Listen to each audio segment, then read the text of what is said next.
What makes a loving partner snap just hours after exchanging vows? A seemingly innocent post on social media, shared in celebration, would lead to a violent outburst that no one could have predicted. This is the tragic tale of a woman's hope for love turned into a devastating nightmare.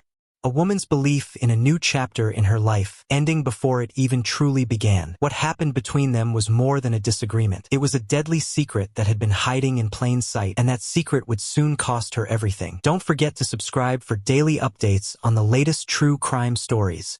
In a quiet, peaceful town, where the simple rhythm of life is rarely interrupted, a wedding was taking place. A celebration of love, two people united by hope. The day seemed perfect, a picture of joy and promise. Yet, as the vows were exchanged and the reception carried on, a small decision made in the spirit of happiness would set off a chain of events no one could have foreseen. A seemingly harmless Facebook post, a photograph capturing one of life's happiest moments, would be the catalyst that changed everything. But what the world didn't know was that behind this perfect picture, a storm was quietly gathering. Beneath the surface of what appeared to be an ideal relationship lay secrets, hidden motivations, and an unexpected fear that would trigger a deadly response. For years, she had longed for love, enduring failed relationships, heartache, and the loneliness that came with it. But as time passed, she began to lose faith, believing that love might never come her way. Still, she kept going, hopeful that one day, something might change. Then something did. A chance encounter, an unexpected connection, and she found herself believing again in the possibility of love. He was everything she thought she needed, a kind, caring person who paid attention to her every word. His charm was undeniable, his smile disarming. For her, it was like a fairy tale that was finally coming true. They met unexpectedly while traveling, a brief connection that quickly turned into something deeper. The bond between them grew fast. They shared long conversations, intimate moments, and a connection that felt genuine. For a time, she believed that this was it. This was the love she had been searching for. They didn't need to speak much about the past. It was the future that mattered. He was private, secretive, even, but in the beginning, this seemed only to add to his allure. His life wasn't on display for others, and for her, that was fine. She respected his boundaries, and after years of being disappointed by the world, this felt like a relationship that would be different. He made her feel special, like the only one who mattered. He said all the right things, and his calm demeanor reassured her. This was love. At least, that's what she believed. The proposal was intimate, quiet, personal, and genuine. It wasn't extravagant, no public spectacle or grand gesture. Instead, it was just the two of them, alone together, surrounded by nature's peace. The moment was simple but profound. It was exactly what she had always dreamed of, a partner who would cherish her in private, who understood that love didn't need to be validated by the eyes of others. When he proposed, she felt the weight of everything she had endured, all the loneliness, all the pain, melt away. This was her moment. He was asking her to spend the rest of her life with him. She said yes without hesitation, her heart overflowing with happiness and relief. She felt loved and wanted, finally. Yet, even in that moment of pure joy, she couldn't shake the nagging sense that something was missing. She wanted to share this happiness, this new chapter with the world, to let others in on the secret of her joy. But he, on the other hand, had always been clear about his desire for privacy. He hated social media and didn't want to share their love with anyone else. The tension between them was small, but it existed. It would linger, unspoken, as the months passed. The wedding was beautiful, a small, intimate affair, far from the grandiose celebrations she had once imagined, but perfect in its simplicity. Family and close friends gathered, witnessing the union of two people who had found their way back to each other after years of searching. For her, this was the culmination of a dream. She was finally marrying the man she believed would be her forever. But even as she walked down the aisle, something felt slightly off. There was no excitement to post a picture, no desire to share this sacred moment with the world. He had made it clear that their love was private, something just for them, not to be shared with anyone else. She tried to push away the discomfort she felt. After all, she had found the love of her life. Nothing else mattered. As the ceremony concluded and the reception began, the night unfolded like a perfect dream. Laughter filled the air, the music played softly, and their love, once uncertain, was now sealed with vows. Yet, in the back of her mind, she longed to share this happiness. She had waited so long for this moment. She wanted the world to see it, to see that after years of heartache, she had found the person she had been waiting for. As the night drew to a close and they prepared to leave, she couldn't resist. She pulled out her phone, ready to share the moment with the people who had been a part of her life. She wasn't looking for approval or validation. She just wanted to share her happiness. She posted a photo from the wedding, a candid moment captured by one of their guests. The caption was simple, heartfelt, "Just got married. I love you, baby." But in that instant, everything changed. For him, the post was more than just a picture. It was a breach of his privacy, a threat to the carefully crafted life he had built. His face, once hidden from the public, was now visible for all to see. His fear gripped him immediately. What if someone recognized him? What if his past was exposed? He saw it as a mistake, one that could unravel everything he had worked so hard to keep secret. The calm, loving man she had married quickly became someone she no longer recognized. His anger surged, and a confrontation began. She, confused by his reaction, refused to delete the post, standing her ground. She had done nothing wrong. She had shared her happiness with the world. But to him, this was not a simple mistake. It was a threat, and he would do anything to make it disappear. What began as a disagreement soon escalated into something much darker. His demands for her to delete the post grew louder, more desperate. She refused. She had every right to share this moment. This was her life too. She had waited too long for love, and she would not let him dictate how she shared her joy. In that moment, he lost control. The man who had once been calm and patient now stood before her, trembling with rage. The man who had promised to protect her was now a stranger. He grabbed her, forcefully pulling her toward him. Words were exchanged, but none of them were enough to stop the storm that was brewing inside him. And then, in a moment of blind panic, he shoved her hard. She stumbled backward, her body losing balance. In a split second, she fell over the low balcony railing. The fall was swift, and the sound of her body hitting the stone below was sickening. She was gone. The man who had promised to protect her now stood over the railing, watching in disbelief as she lay motionless on the ground. His heart pounded in his chest as the reality of what had just happened set in. He rushed down to her, but it was too late. She was gone, her life taken in a moment of rage and panic. The love they had shared, the promises made, all of it vanished in an instant. The man who had once vowed to cherish her was now standing in the shadow of his actions. The police arrived shortly after, and the investigation began. What was initially thought to be a tragic accident soon unraveled into a story of lies and betrayal. As the authorities dug deeper into his past, the truth began to surface. He wasn't who he had claimed to be. Behind the calm demeanor, behind the charming exterior, was a man with a history, someone who had hidden his past from everyone, including her. The Facebook post had been the key. It was the one loose thread that had unraveled the entire story. As investigators pieced together his past, they discovered a history of manipulation, deceit, and a life built on secrets. The man she had married was not the man he had portrayed himself to be, and the moment she had shared with the world had exposed him for who he truly was. As the case came to a close and the truth was revealed, the man was arrested and charged. But for those who loved her, the pain of her loss was something that no amount of justice could repair. She had believed in love, in the idea of a second chance. But that belief had ultimately cost her everything. Her family and friends would never see her again. The woman who had longed for happiness, who had finally found it, had her life stolen from her in an instant. This case serves as a chilling reminder that not everything is as it seems. Sometimes, the people we trust the most are the ones who can hurt us the most. And sometimes, love isn't enough to protect us from the darkness hiding in plain sight. So, the question remains, what happened that night? What made this seemingly perfect marriage turn so deadly? And what can we learn from this tragic tale? For more true crime stories that question everything you thought you knew, subscribe and stay tuned.